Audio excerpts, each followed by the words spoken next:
Hey, welcome everybody. Rob Pravanshi here from No BS Photo Success, and I want to talk to you about my Sony, the Sony A7Rii, which I purchased last October.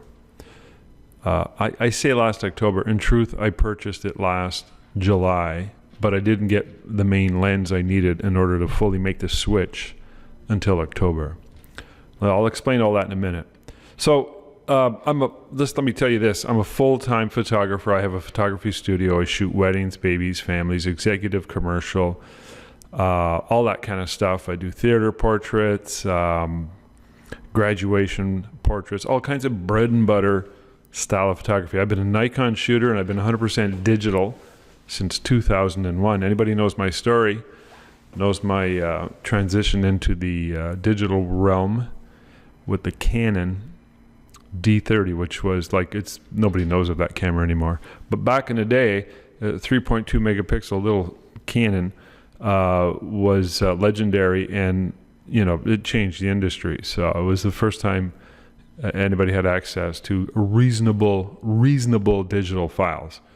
3.2 is a little small, so it took most photographers about 4 or 5 more years to switch over. But at the time, through the help of some other photographers who were sort of on the fringes, a couple older guys too who were like really unique characters, showed me how to not worry about the file size, and I was able to print 30 to 40 inch prints, which to this day I would proudly hang in my studio from a 3.2 megapixel. But anyways, that's not my point. My point is, after that camera fell into the lake after 1 year of use, I had to switch over to Nikon because they had the next model available, and I've been Nikon ever since. So that's my story. So last year or year and a half ago, I was captivated by the mirrorless world. My buddy Randy Sarton from Knoxville, Tennessee, showed me a post from a photographer with the Sony RX10. Now this is not, I don't consider this a pro camera. It's a, here you can see it, RX10.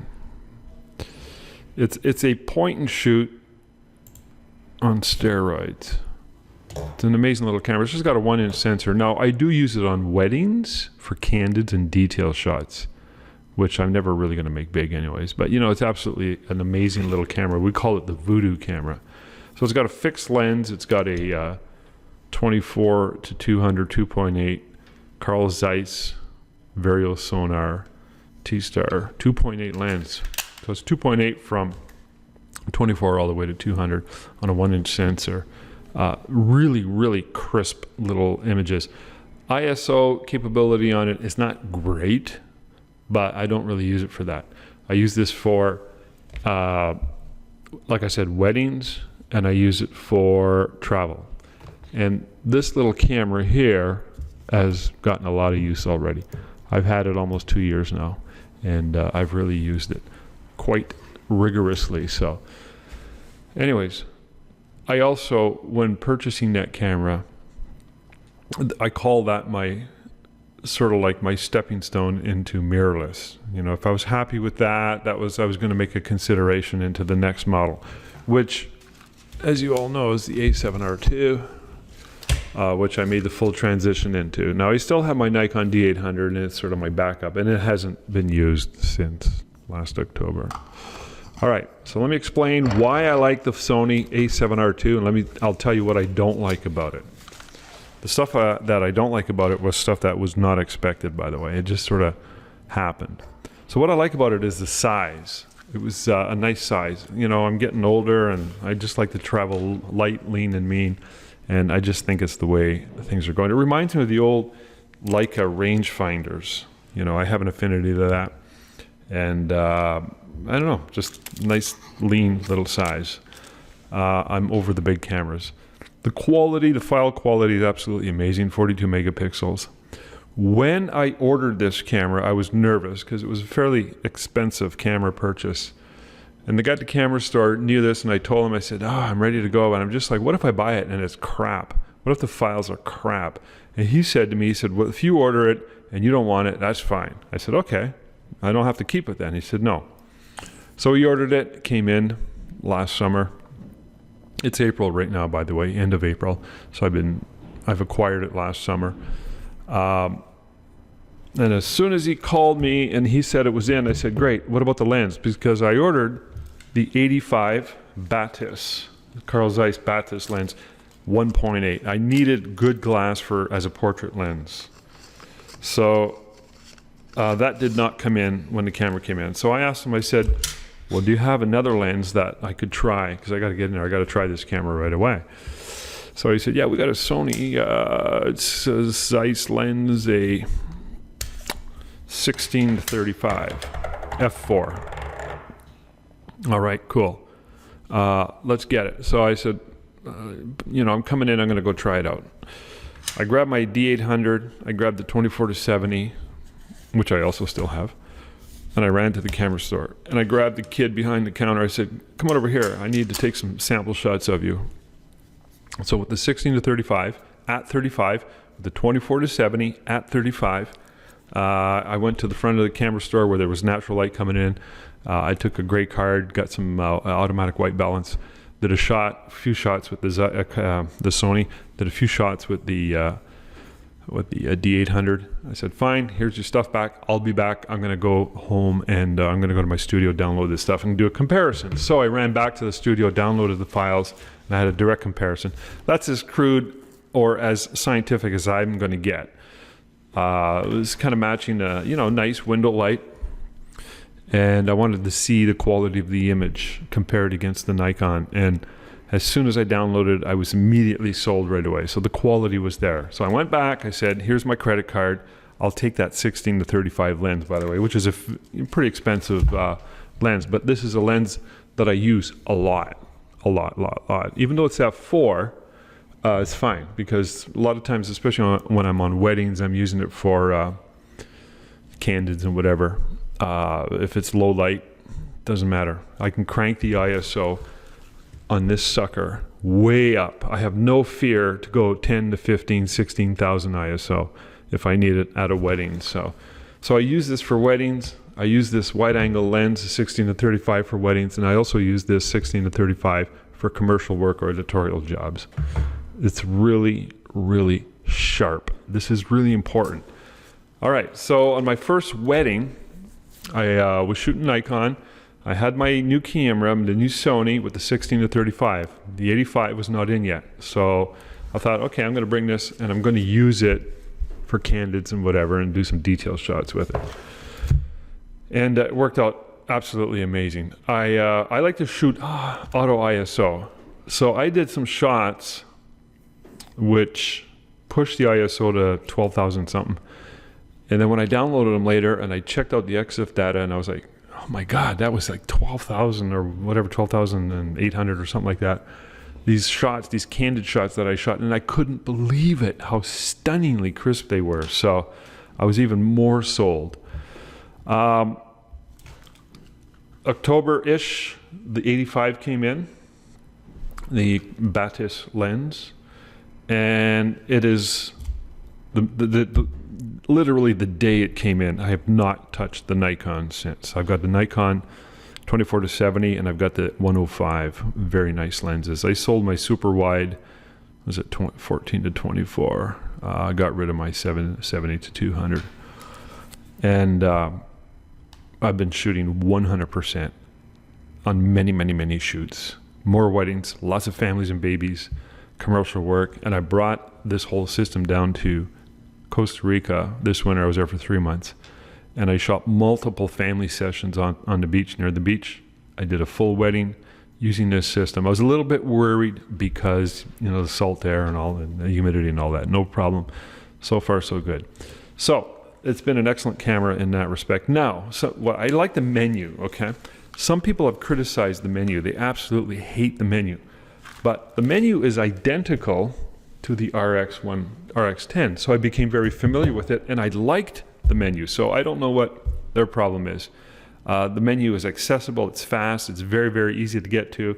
I got used to it and I've created all these shortcuts because there's little buttons that you can assign some of the items. One of the items, by the way, is silent shooting. If I'm on a wedding and I just want to be sort of like ninja-like, I'll just click the button, put it in silent shooting. And sometimes I'll shoot HDR, and I've got another button assigned for HDR if I need to pull in a full range of tones. So it's all very accessible. I really like that about this system. So, you know, what can I say? It's an amazing little menu. What else did I want to say about it? There was something else to do with the menu. All right, well, let me just talk about the flip screen. You see the flip screen? There it is. You know, the flip screen. I really like this flip screen because I can bring the camera down low and look down at the flip screen as I have it aimed up. And if I'm shooting babies in the studio, or if I'm shooting overhead, I can look up at the screen, or I can look down at the screen, different angles. I do find it a little bit of a pain in the butt in the sense that I can't bring it really close to me. There's a sense, it's got an auto sensor in there. If it detects something nearby, it thinks it's your eye, and it'll turn the screen off. So I've got to bring it out a little bit. It's not a big deal, but I just got to be aware of it. So I really like the flip screen. I like the electronic viewfinder. That was a little bit different, and I adjusted to it really, really fast. And I'm going to tell you what I really like about the electronic viewfinder. I can take a shot, hit the preview, zoom in through, looking through the eyepiece, and I can see the image I just shot and zoom in very, very fast to check for focus, to check for expressions, eyes open, to check for tones, whatever I need to check for. And it replaces this, which is the, you know, the Hoodman. I used to use this on the Nikon all the time. I like verifying my images. So if I'm shooting a wedding or whatever, and I have to sort of like just verify, pull the image back, look through my Hoodman on the back of the screen, what would happen quite a bit is the side of the Hoodman would hit one of the buttons on the back of the Nikon, and it would, the image would go away, and I have to go push the play button again and make sure I was very careful with it. All resolved, no problem whatsoever with my ability to see the image and zoom in very, very close, very, very close. It's very fast. To me, a large part about all this is saving time. I need to be able to save time when I'm shooting, especially on a wedding. So the preview and the screen, the electronic viewfinder are all pretty amazing little tools. Now, what I don't like about the camera, and this was all stuff that caught me off guard, and the big one that might have been a game changer, had I known about this, I may not have bought this camera system. And it drives me batty. When you take the lens off, the sensor is really close, and it gets dirty really fast. That just drives me nuts. So I bought some cleaning swabs. There are a couple little areas on there I can't get the spots off, so I'm just eventually going to send it to Sony, see if they can fix it. You know, I got the proper gear, I bought the proper swabs and the cleaner and all this stuff, and I've used about 3 or 4 of those swabs already. You know, I've rarely ever had to do that with the Nikon. So that kind of drives me batty. The other thing that sort of drives me nuts, but it's not a big deal, is I can't shoot a custom white balance in studio. It does not have that ability. Now, it does have the ability to do a custom white balance through any other situation, but it cannot pick up the light from my studio when I hit the flash. So what I've done is, you see, I shoot 100% JPEG, so I know, shoot me now, so whatever, I'm not going to shoot RAW. It is what it is. I created a series of tests in my studio with my studio lights. I shot a bunch of gray cards, and I now dial in my custom white balance manually when I'm in the studio, and it's 5600K, but I've had to modify it a little bit more. So I would shoot a gray card, bring it into Photoshop, and I would check my RGB, and I got it almost perfectly balanced. Sounds kind of weird, and that's a, you know, old school manual fix, but it works. It works. I get beautiful results. All right, so it's the other thing I can't get, drives me batty a little bit. Hold on, what do I got here?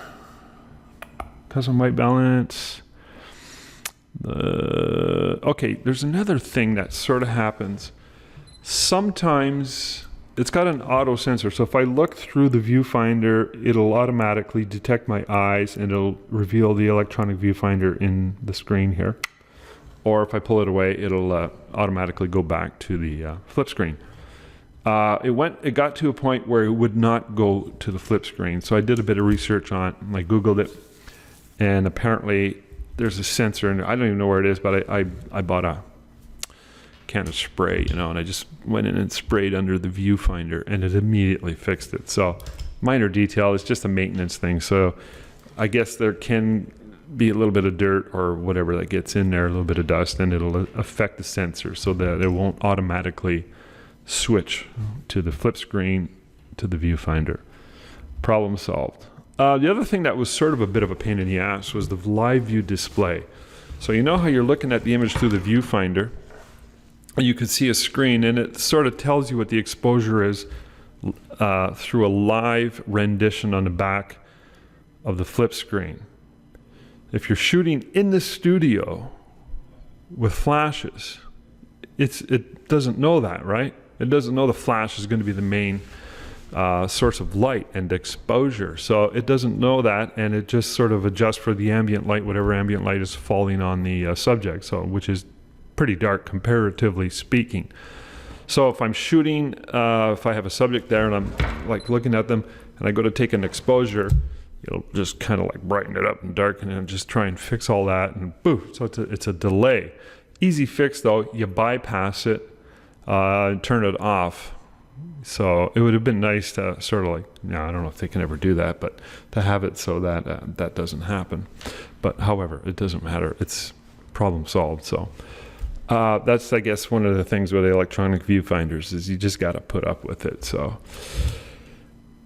yeah, the camera's sharpness is absolutely amazing, and that was always an issue with me and the Nikon. The Nikons are pretty good, but I always had an issue with finding the focus really fast, being able to focus fast, and to be able to get consistently sharp images over and over and over again. Maybe it's because of the way I shoot, maybe I'm doing something wrong, I don't know. But a large part of it is resolved with this system.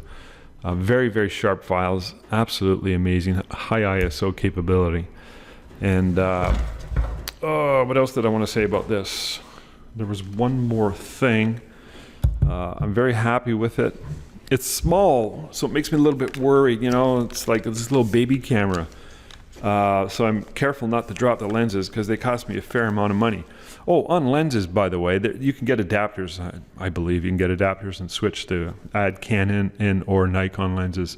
I have no desire to do that. I may down the road if I keep my lenses, my Nikon lenses, but I have no desire to do that. I don't like adding things in. I don't like adapters. I don't like extra wires and stuff like that. To me, less is more, less is better. The more attachments, the more things can go wrong, the more things can break and or screw things up. So I like it clean, lean, and mean. So if there would have only been adapters to lenses without having good usable lenses like this 85 Batis, I would not have considered this as a system to use as a professional portrait and wedding photographer. So yeah, so it's pretty good. It's a pretty good system. I'm really happy with it overall. I'm looking to buy a second body. I'm just sort of waiting. One of the reasons I want a second body too, besides the fact that you need a good backup system, if I get the second body, I'm probably going to dump the Nikons 100%. But one of the reasons I really am keen on getting a second body is if I have a lens on each one, then the sensor won't get dirty. It's not stupid. It's kind of stupid when you think about it. But that's a sort of a side bonus. I don't want to have to worry about dirty sensors. So I would have one lens on each of the bodies, and I would just pretty much try and keep those lenses on there so I wouldn't have to deal with any of that nonsense. That's it. Overall, it's been a pretty good camera system. My daughter shoots with the A6000. She bought a couple lenses. She bought a 35 and a zoom, whatever, 55 to 200. It's a bit of a slow lens. She's very happy with it. She actually shot her first wedding. She's 20 years old, shot her first wedding with the Sony system last Saturday. Got some really good results. I'm looking at flash systems down the road. Right now I'm still using the Nikon flashes with this and the Pocket Wizards to fire my studio flashes, and it does a job pretty good. It seems to me I had something else I wanted to say, now I can't remember. Let me check my notes. There's no more lenses that I need as far as getting the job done. I have no desire to get any other lenses. If I shoot macro photography on a wedding, say a detail shot, I will use the RX10, which does the job. I mean, if you shoot at 200, let's say I'm shooting rings at a bride's home or something like that, I use a window light. You know, if I crank it up to 800 ISO, it's plenty good. Crank this sucker out to 200, shoot it at 2.8, focus in on the rings. It's a really, really nice look. Likewise, I can do the same. I can't get in as close with the 85, but if I shoot at 1.8, I mean, this lens is sharp. They're actually both very sharp, but the 85 Batis, if I shoot a detail shot, and there's so much resolution, I can easily crop it in later and make up for it. So I do that quite a bit because of 42 megapixels on the A7R2 is plenty. All right, so that's all I got to say about that. I'm going to post some images in this blog post, and if you're on YouTube watching this, just click the link, go to wizardoflight.com and go to where it says blog under podcasts, and you'll be able to see I'll try and put the link right in there, but you'll see some of the images that I shot over the last year or so with this Sony system. So I'm pretty happy overall, and I'm sticking with it. Made this kind of an investment, and poured my heart and soul into it. There's nothing as far as changing my mind is concerned other than the dirty sensors, but I'm going to just deal with that, and I have to be very careful not to get them dirty. But yeah, I'm committed. So committed for life. I'm going to go this way. So if you have any questions, send me an email. Thanks, guys. Talk to you later.